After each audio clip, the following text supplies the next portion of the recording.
that's not working. We're gonna have to get closer. So this is a 380, 90 grain. We got the plate tilted sideways so we don't get any splashback from it. But let's see what it does. If I can hit it.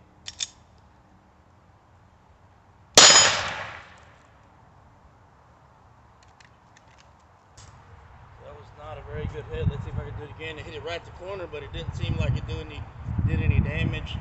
Let's take the paint off. Much better. So the 90 grain 380 didn't do anything but smear the paint. There is literally zero damage done to it. Let's try the 9mm 115 grain.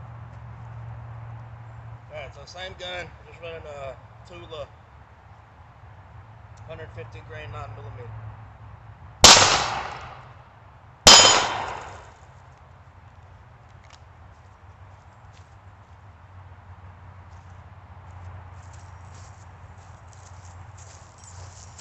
We have a little more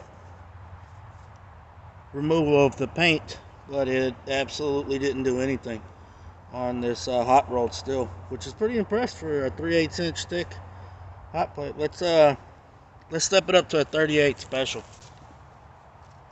Alright, so now we're running some Tula 130 grain FMJs out of a 2-inch barrel. This is Taurus 856. We're going to be coming out a little bit hotter.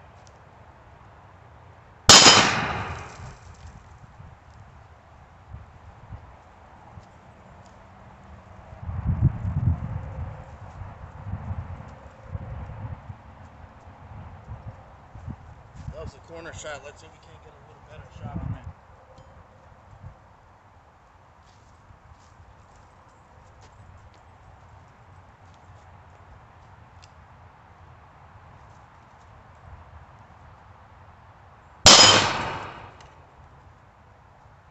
Another corner shot.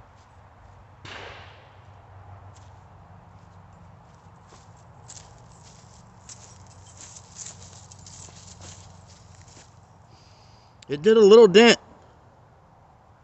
a slight dent. Took a lot of paint off. I just repainted it. That's why all this stuff is sticking to it, so that we could see the hits a little more precisely. But I mean, it didn't take anything out. It wasn't massive. It was plate's actually holding up a lot better than I thought it would. Let's step it up to a 38 Super, shall we? So we're running some Aguila 130 grain 38 Super plus PM out of a 5-inch barrel. Let me move this a little further. Like it pointing at me.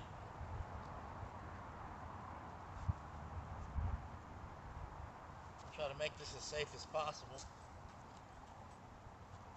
And so far it's held up really well.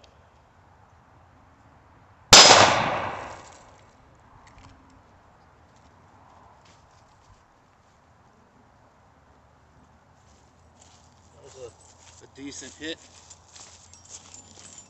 But as far as I can tell, it's just smearing the paint. Maybe the coating on the material, which it being hot roll, is pretty much mil scale. But it seems like it's just taking it off. There's no back deformation whatsoever. Let's step it up to what do you want to do? 45 ACP? Alright, so we're running some Winchester full metal jacket 230 grain out of a 5-inch barrel. So crack one off and see what that bad boy does.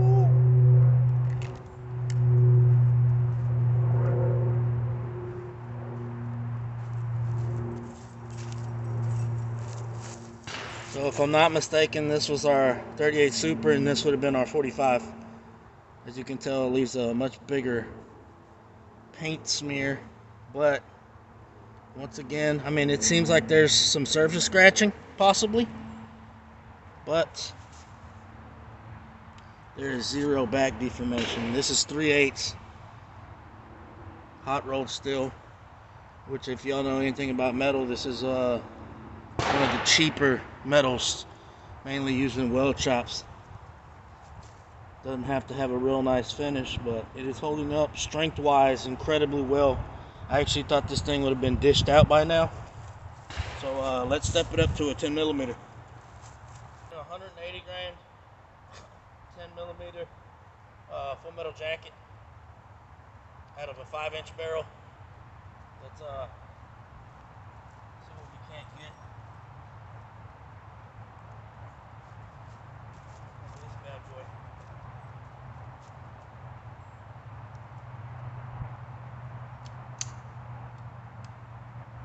This bad boy may need to be cleaned.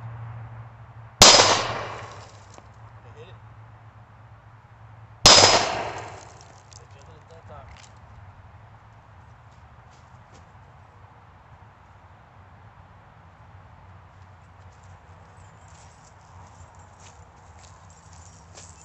So we hit real close to where that 45 hit. Actually, maybe. Yeah, I think that's actually a 10 millimeter right here. It seems like it's got a discoloration towards the end of the bullet impact.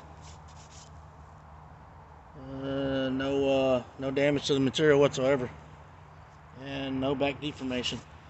It sucks because I do have a .357 Magnum ammunition, but I do not have a pistol or a revolver, that will shoot it. So maybe we'll find somebody later who will let me borrow their .357 Magnum. Maybe you can jump it up to a 44 Magnum and see how this bad boy holds up. Ballistically speaking, the 45 is 230 grain.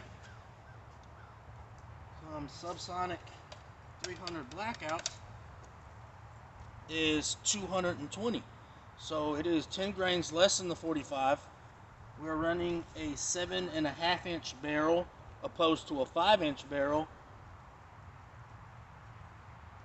The feet per second coming out of this gun is 100 feet per second more than what it is coming out of this one. So I want to try to shoot that 3/8 hot roll plate with a subsonic 300 blackout. Now, I've seen a lot of videos on YouTube on the 300 blackout performing awful on steel targets. So I have no doubt in my mind that it's probably going to do the same thing that all these pistol calibers have done. Nothing but spear it and maybe even put a scratch or two on it, and that's about it. So I'm going to be stepping a little bit further back, so I'm going to put the camera close to the plate so y'all can see the impact. But you will not be shooting me, but I will be shooting it out of this ABC.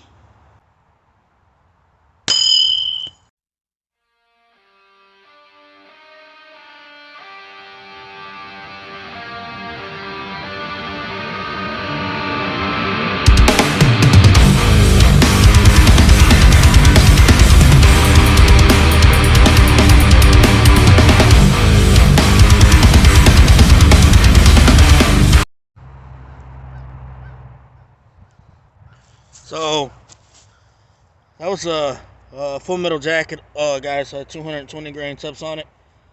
It actually, see if you can see that.